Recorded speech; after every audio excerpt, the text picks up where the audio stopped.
Bonjour et bienvenue dans Bonjour chez vous. On est ravis d'être avec vous aujourd'hui. Hier, on a vu les différentes étapes à suivre lorsqu'on vient de venir au Seigneur, on est un nouveau converti. Et aujourd'hui, on va voir comment sortir du mensonge, de la honte. Ce sont des choses qui, des fois, nous gardent captifs et nous empêchent d'avancer dans notre marche avec le Seigneur. Et je suis avec Frank et Omer. Bonjour, messieurs. Ravis, nous le sommes, Evelyne. Bonjour, Ravi, Evelyne. très cher. Ravi. Omer, c'est mon vrai nom. C'est pas mensonge. Ah bah ça, il n'y a que toi qui peux nous le dire. Tu nous as menti, imagine, après toutes ces années. Frank, il nous ment. On parle... On avait non. fait ça. On avait fait ça une fois. François. Frank, On avait fait ça de toutes sortes de façons. Une fois à l'école, on avait fait ça. On avait un nouveau professeur stagiaire, et puis on avait tous changé Vous avez de inversé nom. les noms. Ouais. Ah, quelle horreur. 3 jours ouais. plus tard, ils se rendent compte que... C'est tellement méchant, mais ça nous fait tellement rire quand on est jeune. Ah là là. Et donc là, on va parler de la honte aujourd'hui, Evelyne. Je n'étais pas au courant. Oui, Frank, on parle de la honte et du mensonge parce que généralement, ils sont associés tous les deux. Oh, c'est beau! On a menti, généralement, la honte vient pour nous garder dans le mensonge et pas nous permettre d'en sortir. Donc, on est obligé... Culpabilité aussi. Oui, on est obligé de traiter tout ça en combo. On dirait que tu réfléchis vraiment à tes émissions avant de les préparer, en Ouais, on fait. dirait juste. Et Omer, tu feras un conseil du coach. Tu vas nous dire les étapes. Quelles sont les étapes pour sortir du mensonge? Oui, une approche chirurgicale aujourd'hui pour nous aider à tous s'en sortir. Et on va se rendre compte que il y a différentes catégories de menteurs. Et puis, Dieu, en fait, dans tout ce que nous sommes, qu'importe la catégorie, il est capable de nous aider à nous en sortir. Et il est important qu'on s'en sorte parce que parfois, les dégâts, ils sont énormes. Vraiment, vraiment. Et c'est un encouragement, effectivement. Si vous êtes coincé dans un mensonge, vous ne savez plus comment en sortir, vous avez trop attendu pour marcher dans la vérité, ça vous pèse, eh bien, je crois qu'aujourd'hui, à travers de ta rubrique, on aura des réponses, des clés, des étapes Et- Parce pour que sortir du mensonge. des mensonges, on pense des fois que c'est petit, Evelyne, pour les enfants. As-tu mangé le biscuit? Non! Mais C'est du finalement, chocolat plein la bouche. les mensonges dans les gouvernements, dans les grands de ce monde, créent des guerres. Sûr. Toutes sortes de corruption et des choses terribles et des catastrophes. On discute déjà, en fait. Ben ouais, on commence l'émission. Passons par-dessus la pensée du jour, Ben Evelyne. oui, t'as raison. À quoi est-ce qu'elle sert? C'est toi qui l'as dit, c'est pas moi. Moi, j'ai envie de l'entendre, ta pensée. Frank. Mais c'est vrai qu'il y aurait beaucoup à dire là-dessus. On l'a fait? Si tu veux. Merci. Allez, on commence avec la pensée du jour. Dans la vérité, Oui, j'avais une petite pensée pour vous aujourd'hui. Quelques versets importants qui parlent de la vérité. Et là, on va regarder ensemble l'importance que le grand apôtre Jean accordait au fait de marcher dans la vérité. C'est énorme. 3 Jean. Il y a combien de chapitres dans 3 Jean, Evelyne? 1. C'est beau. 3 Jean, versets 1 à 4. On y va comme ça. 3 Jean, versets 1 à 4. De la part de l'ancien au bien-aimé Gaius, que j'aime dans la vérité. Bien-aimé, je souhaite que tu prospères à tout point de vue et sois en bonne santé à l'image de ton âme. J'ai en effet éprouvé une très grande joie. Écoutez bien. Lorsque des frères sont arrivés et ont rendu témoignage de ta sincérité, de la manière dont tu marches dans la vérité. Au verset 4, « Je n'ai pas de plus grande joie. » T'imagines, ces gens qui se disent, c'est énorme ce qu'il dit, « Je n'ai pas de plus grande joie. » Qu'est-ce que dans ta vie tu fais que tu dirais, « Je n'ai pas de plus grande joie. » C'est pour dire à quel point il pensait et accordait une importance à cela. Il dit, « Je n'ai pas de plus grande joie que d'apprendre que mes enfants marchent dans la vérité. Énorme.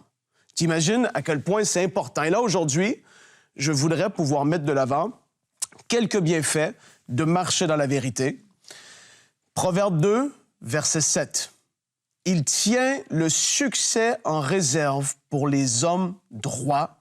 Il est un bouclier pour ceux qui marchent dans l'intégrité. » La vérité, d'autres versions vont dire. Ésaïe 33, versets 15 et 16. « C'est celui qui se conforme à la justice et parle avec droiture, qui rejette un gain obtenu par extorsion, qui secoue les mains pour refuser un pot de vin, qui se bouche l'oreille pour ne pas entendre parler de meurtre et qui se bande les yeux pour ne pas voir le mal. Celui-là aura pour résidence des endroits élevés et des rochers escarpés lui serviront de forteresse. Du pain lui sera fourni, de l'eau lui sera assurée. Là, on voit dans ces passages. Ici, on parle de vérité. Et je sais que là, Evelyne fait tellement de travail pour qu'on reste sur un thème durant toute l'émission, mais des fois, je fais exprès de sortir du thème. Elle n'aime pas, mais je le fais aujourd'hui, dans cette émission. Quand on parle de marcher dans la vérité, on parle de dire la vérité, ça c'est certain, mais celui qui marche dans la vérité, c'est-à-dire celui qui marche dans la justice, dans un chemin qui est juste. Quand tu marches dans la justice, dire la vérité, en fait partie, parce que tu marches d'une manière qui est juste. Et alors que tu marches dans la justice, la parole nous promet la bénédiction de l'Éternel. T'imagines à quel point c'est énorme? La protection divine et surnaturelle. Le Seigneur va te protéger alors que tu choisis de dire la vérité. Sa main va rester et reposer sur toi, même si dans une situation tu as fait une erreur, mais tu choisis l'intégrité et de dire la vérité, de ne pas te cacher derrière le mensonge. Le Seigneur, sa bénédiction, sa protection et la provision est avec celui qui marche dans la justice et dans la vérité. Et l'apôtre Jean, c'est pour ça qu'il a dit « Je suis d'une très grande joie lorsque j'entends dire que mes enfants marchent dans la vérité. » Autant qu'on dise la vérité, extrêmement important parce qu'il y a toutes sortes de conséquences terribles, et Omer va en parler, mais celui qui marche dans la droiture et dans la vérité va être béni à différents égards. Et je termine avec ce verset, 1 Jean, encore une fois, 1, verset 6. « Si nous disons que nous sommes en communion avec lui, si nous disons qu'on est en communion avec lui, et nous marchons dans les ténèbres, nous mentons et nous ne mettons pas la vérité en pratique. » Encore une fois, Jean ramène et met de l'avant la vérité, le fait de marcher dans la justice, etc. C'est tellement important, cette émission. Je prie que le Seigneur puisse mettre et amener, s'il le faut, certaines convictions de péché afin que la vérité soit dite, mise à la lumière et que le juste puisse vraiment prendre cette décision de dire non, je ne vais pas marcher d'une manière dans l'hypocrisie, mais je vais marcher en accord avec la parole. Je prie, Père, que tu donnes la force et la capacité et le désir à nouveau de se remettre sur le droit chemin parce que c'est ce qui t'est agréable. Seigneur, au nom de Jésus, on prie. Amen. Amen. Oui. Je voudrais demander qu'on prie encore. Oui. Pendant que Franck était en train de faire sa pensée, je pensais aux gens qui sont dans des situations, qui payent les conséquences parce qu'ils ont dit la vérité. Les gens qui payent les conséquences parce qu'ils ont refusé, dans certains pays, une corruption gouvernementale. Ils vont dire non, moi je ne veux pas corrompre ma foi, je vais dire la vérité. Et il est arrivé, peut-être qu'ils ont perdu le travail, ils ont perdu une promotion, et peut-être aujourd'hui ils subissent les conséquences. Et j'aimerais vous dire que nous pensons à vous. Le Saint-Esprit me met à cœur qu'on puisse prier pour vous, que vous avez choisi de marcher dans la vérité. Et à cause de la vérité, vous avez perdu un standing de vie, un avantage que vous avez, une situation que vous avez. Peut-être on vous a repris les voitures, des fonctions que vous avez, et vous vous retrouvez en train de payer les conséquences. J'aimerais vous dire, votre récompense sera grande auprès du Seigneur. Et en ce moment, j'aimerais juste prendre un moment et prier pour vous. Père, nous voulons prier en ce moment pour nos bien-aimés qui sont là et qui ont choisi de ne pas se corrompre, qui ont choisi de rester authentiques, qui ont choisi de ne pas participer à la corruption, non seulement de dire la vérité, mais de vivre dans la vérité. Et alors qu'ils sont en train de subir, Seigneur Dieu, ces moments de persécution, ces moments où les choses sont plus difficiles, ce moment où peut-être qu'ils sont rejetés, ce moment où ils ont des conséquences sur eux et sur leur famille. Père, nous voulons confesser que tu es capable de les sortir de cette zone de tempête. Joseph est resté dans la vérité dans la maison de Potiphar. Et tu l'as élevé sur le trône d'Égypte au plus haut niveau. Et nous voulons prier maintenant pour ces bien-aimés, pour que le mal qui a été prévu pour eux se change en bien. Que le mal qui a été prévu se change en bien et qu'ils voient la bonté de Dieu. Et nous prions pour cette saison où les choses sont peut-être un peu plus difficiles, que tu puisses pourvoir à tous leurs besoins de façon surnaturelle. Dans le nom de Jésus, nous avons prié. Amen. Amen. Amen. Ça me fait penser à une maman une maman que j'ai rencontrée un jour. Et en fait, elle était mère célibataire avec sa fille. Moi, je ne connaissais pas particulièrement son histoire. Et la petite souffrait énormément de ne pas avoir de papa. C'était difficile, c'était répétitif. Quand on prenait par exemple des sujets de prière à l'église avec les enfants, c'était toujours j'aimerais un papa, j'aimerais un papa, j'aimerais un papa. C'est une grande souffrance. Et un jour, la maman a décidé de me raconter en fait l'histoire de la petite. Et il s'avère qu'il y avait un papa. Il y avait réellement un papa, c'est juste que c'était pas forcément une bonne personne qu'elle voulait laisser entrer dans la vie de sa fille. Mais il y avait un papa, elle avait connu son papa quand elle était bébé, jusqu'à l'âge de 4 ans, elle avait connu son papa, mais aujourd'hui, il était sorti de sa vie. Mais elle n'avait jamais osé le dire à sa fille. Et en fait, il y avait un climat de mensonge, finalement, dans cette famille. Ouais. Et c'était tellement difficile pour cette maman d'avouer à sa fille qu'elle lui avait quand même caché la vérité. Sa fille avait 7, 8 ans, et elle souffrait de l'absence du père. Il y avait un vide à l'intérieur d'elle. Et en fait, un jour, elle a décidé de lui dire. C'était tellement stressant pour elle, et elle a réalisé que sa fille a reçu le message avec tellement de joie. Elle lui en a pas voulu de lui avoir caché, de lui avoir menti. La petite était tellement heureuse, était tellement contente. Elle a pu demander comment s'appelle mon papa, comment s'appelle ma grand-mère. Elle était juste heureuse de savoir la vérité, de savoir qu'elle avait un papa quelque part sur la terre. Plus tard, elle a pu l'appeler, elle a pu lui parler, elle lui a fait un beau dessin. Et il y a eu vraiment une restauration dans son cœur. Et cette maman m'a dit après, je réalise que je vivais vraiment dans le mensonge par rapport à ma fille. Et que j'avais tout un tas de blocages dans ma vie à cause de ça, en fait. La honte a pris le dessus, plus les années passaient, moins j'osais l'avouer. Et elle a réalisé que ça impactait toute sa vie, en fait. Et plein de blocages, de situations professionnelles, amicales, relationnelles qui étaient bloquées parce qu'elle vivait dans le mensonge. Et en fait, non seulement sa fille a été grandement soulagée, mais elle, cette maman, a été complètement soulagée d'avoir pu libérer son cœur de ce mensonge-là. Et en fait, autant marcher dans la vérité a des conséquences positives sur nous, mais autant marcher dans le mensonge a des conséquences négatives. Puis on en parlera plus tard, Omer, mais oui, il y a des personnes, vous êtes dans un mensonge comme ça, mais vous ne savez juste pas comment vous en sortir, vous l'êtes tellement plus blessé, puis vous avez honte. Mais d'autres personnes, c'est, comme tu vas le dire, un peu pathologique, voire même stratégique. Il y a des gens qui sont des menteurs compulsifs. Vous êtes manipulateurs et vous êtes tombés là-dedans. Et j'aimerais qu'on lise Jean 8 au verset 44, qui est notre verset du jour. Et Jésus dit, votre père, c'est le diable, et vous voulez vous conformer à ses désirs. Depuis le commencement, c'est un meurtrier. Il ne se tient pas dans la vérité parce qu'il n'y a pas de vérité en lui. Lorsqu'il ment, il parle de son propre fond, puisqu'il est menteur, lui, le père du mensonge. Quand on marche dans le mensonge et qu'on manipule et qu'on trahit et qu'on nourrit un mensonge, qui devient notre père si ce n'est le père du mensonge?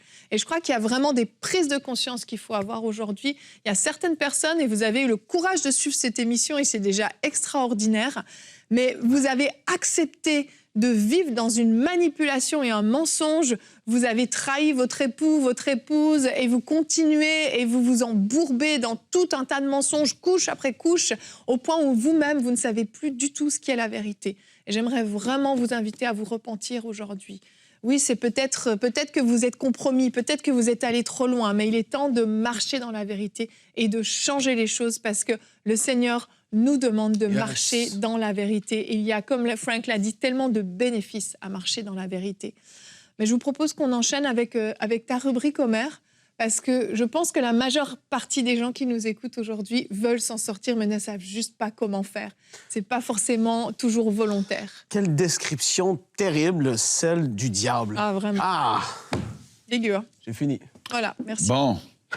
Allez, on va enchaîner avec la rubrique Conseil du coach. Quelles sont les étapes pour sortir du mensonge? Parfait. Quelles sont les étapes?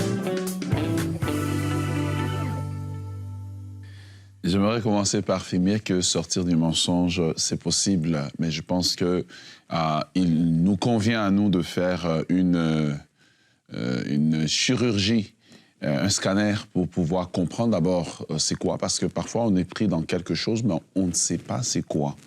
Donc, Psaume chapitre 5 nous dit, et ce verset m'a vraiment effrayé, hein, le psalmiste dit, « Tu fais disparaître les menteurs. L'Éternel a horreur, 1, des assassins, 2, des trompeurs. C'est grave. Comment Dieu considère la chose.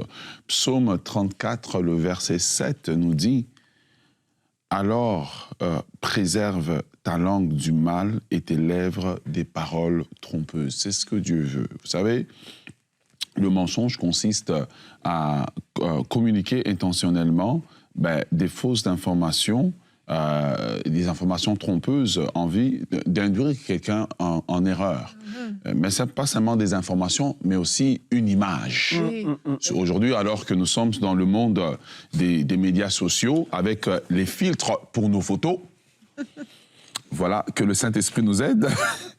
C'est dit. Voilà. Donc, et la vie de millionnaire que nous avons tous sur les réseaux sociaux, que le Saint-Esprit nous aide à discerner où est la vérité et où est le mensonge.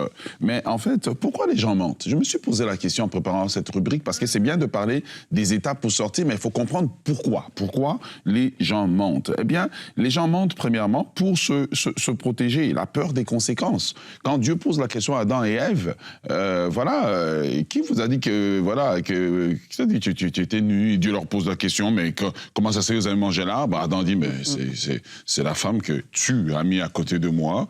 Et donc, tout le monde est en train de mentir, en fait, dans la chaîne, etc. Donc, le mensonge, en fait, c'est quelque chose que, quelque part, est dans la nature, notre nature adamique, porte cette capacité-là de mentir. Un enfant ne prend pas un cours d'université pour qu'on lui apprenne à mentir, là. Sûr, hein? Vous savez, chaque famille, même s'ils ont un enfant, ils en ont toujours un deuxième qui s'appelle « c'est pas moi ». Ah ouais. C'est pas moi. Vous voyez? J'ai rien fait. C'est dans la nature de l'enfant. Mais premièrement, les gens, donc, lorsqu'on est pris, on est mal à l'aise à quelque chose, la tendance adamique, la tendance en nous, c'est en fait de mentir pour se protéger, parce qu'on a peur des conséquences. Et souvent, on va le faire parce que quand on a dit la vérité, on n'avait jamais été encouragé à dire la vérité. Au contraire, on a été puni. Et notre cerveau a enregistré que si je dis la vérité, j'aurai une conséquence. Deuxième, les gens mentent bien pour obtenir un avantage. Jacob a menti à son père. Voilà, son père était confus. Les mains sont les mains d'Ésaü, la voix est la voix de Jacob.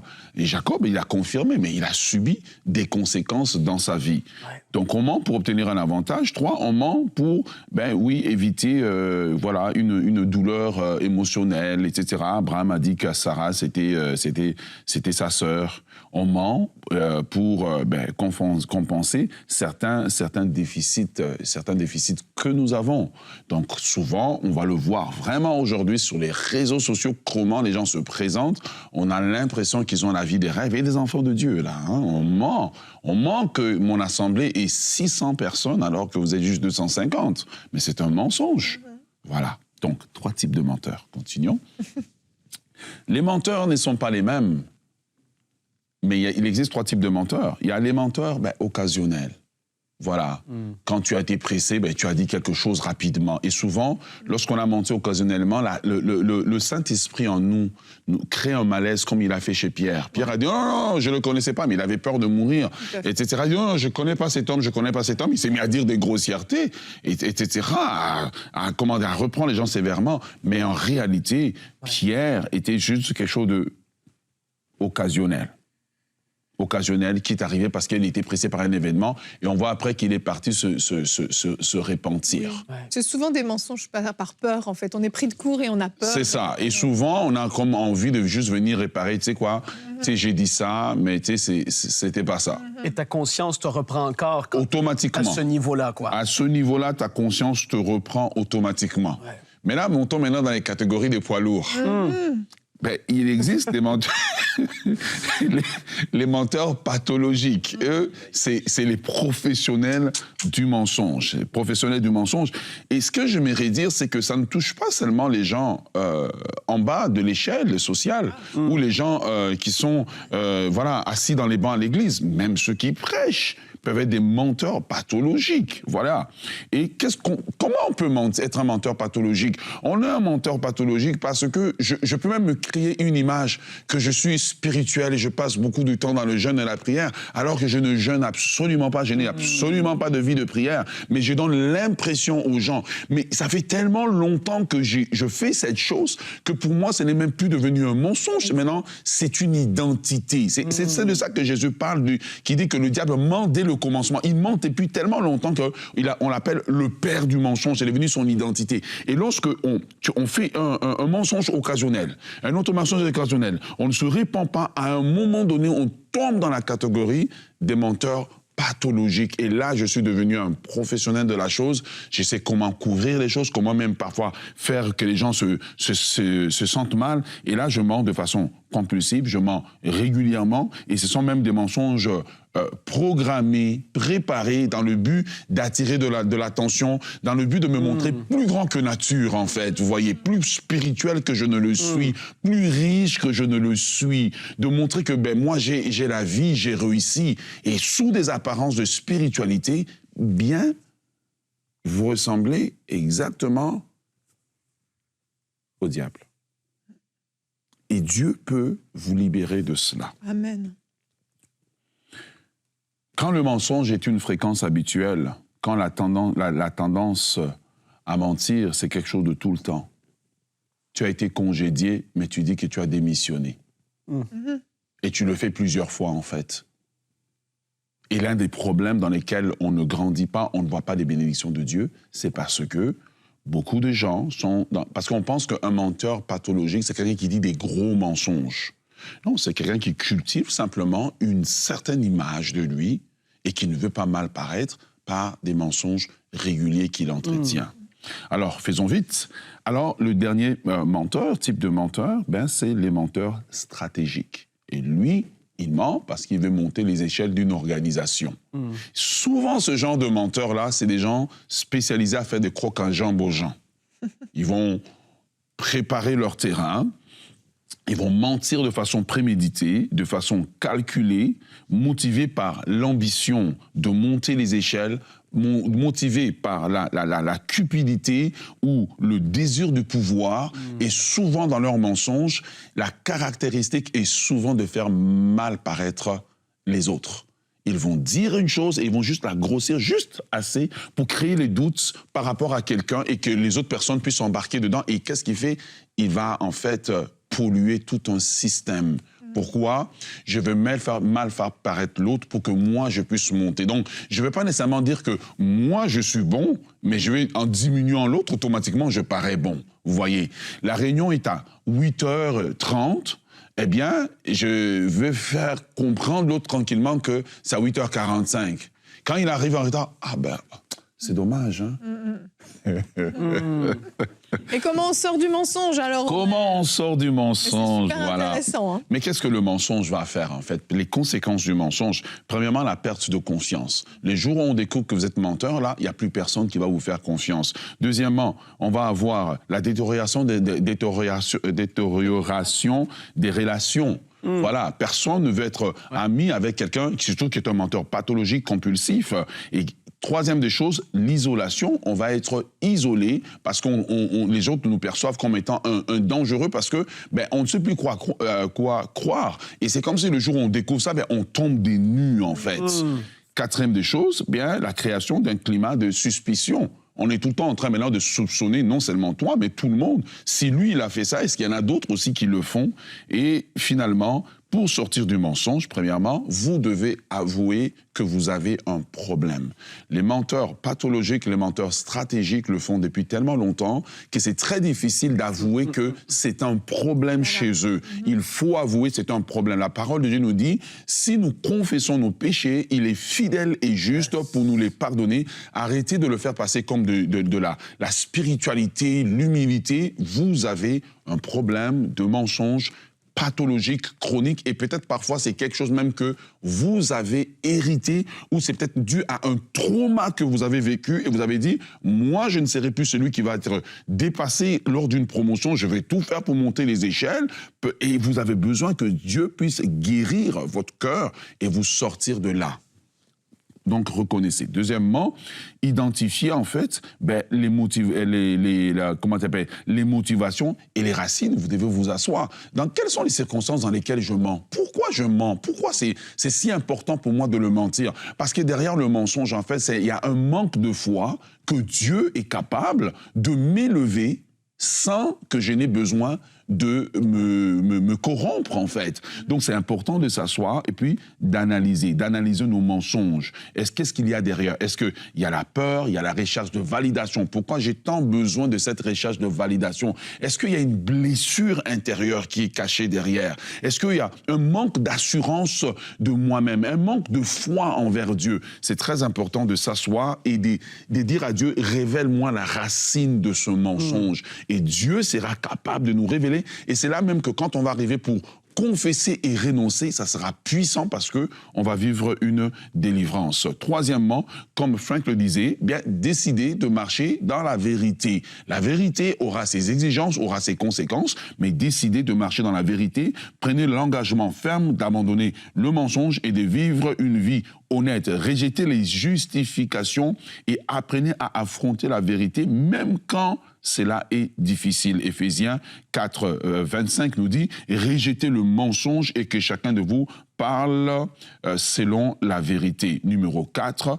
eh bien, demandez à Dieu de renouveler votre esprit avec la parole de Dieu. Le renouvellement de la mentalité est très important afin que nous puissions aborder les choses selon que Dieu le voit. Et numéro 5, bien rechercher de l'aide parce que parfois on va se relever, on va tomber, mais lorsqu'on a des personnes autour de nous qui, lorsque la chose arrive, au lieu de nous condamner, nous encouragent en disant « Écoute, c'est bon, tu t'es relevé. » Là, on sent que c'est en train de diminuer. Pas des personnes qui vont nous rejeter, mais qui sont là, des aînés dans la foi. Avec l'aide de ces personnes-là, on va pouvoir marcher dans la vérité. C'est possible de s'en sortir. Amen. Merci. Hallelujah. Eh ben, dis donc, il y avait des choses à dire sur ce thème. Hein.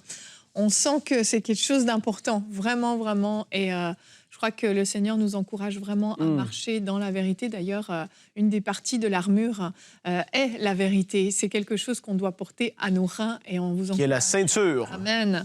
Et il est important vraiment de pouvoir marcher dans la vérité tous les jours de notre vie et de développer en fait cette crainte de Dieu aussi, pour ne plus être capable en fait de même se compromettre dans un petit mensonge, que dès le moment où on dit un petit mensonge même qui a l'air anodin, qu'on puisse immédiatement rectifier, corriger, pour ne jamais nous habituer à tolérer le mensonge dans notre vie. Je crois que c'est vraiment quelque chose d'indispensable. Le diable a tellement pris des gens, capturé des gens à cause du mensonge, en mettant la honte, la condamnation, la culpabilité sur eux, au point où le cercle est tellement continu qu'on n'arrive plus à s'en sortir et on sombre de plus en plus, de plus en plus. S'il vous plaît, sortez du mensonge, sortez de la honte, n'ayez pas peur d'avouer, de sortir la vérité, de le dire. Oui, il y aura des conséquences, c'est sûr, parce que les gens vont peut-être se sentir trahis, mais il n'y a rien de pire que de faire durer un mensonge encore plus longtemps. Chaque jour que vous attendez, c'est une blessure de plus que vous allez infliger à la personne à qui vous avouerez finalement la vérité. Eh oui, marcher dans la vérité, c'est manifester le caractère de Christ. Amen. Hallelujah. Très vrai. Ça, c'est beau. Hein? Vraiment. Beau mot de la Caractère fin, de Christ. Frank. Beau mot de la fin.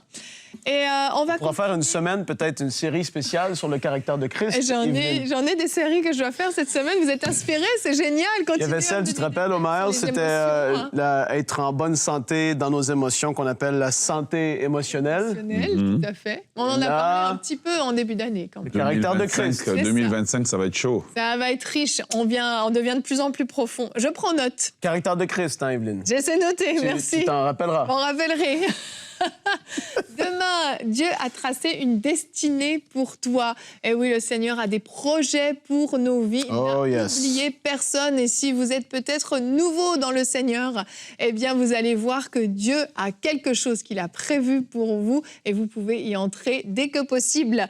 Et ce sera le pasteur Donato Anzalone qui nous a enregistré une très, très belle capsule sur comment réagir face à l'appel de Dieu. Ça va être riche et passionnant. Alors à demain. Bonjour chez vous.